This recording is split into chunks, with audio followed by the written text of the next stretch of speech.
బుగ్గ మీద వెచ్చని సిగ్గు వచ్చినప్పుడు దానిని అడుగు, ఎర్రదనం అంటే చెబుతుంది.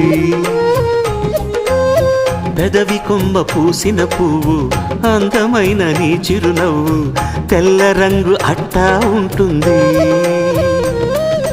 నీలో నిలువున పులకలు రేగిన వేళ నువ్వే పచ్చని పైరువు అవుతావమ్మా. దిగులు రంగే నలుపు అనుకో, ప్రేమ పొంగే పసుపు అనుకో. భావాలను గమనిస్తుంటే ప్రతి రంగును చూస్తున్నట్టే, చూపులు ఎవరివైనా చూపించే లోకం ఒకటే. నేస్తమా ఇద్దరి లోకం ఒకటే లేవమ్మా, అందుకే నా కన్నులతో లోకం చూడమ్మా.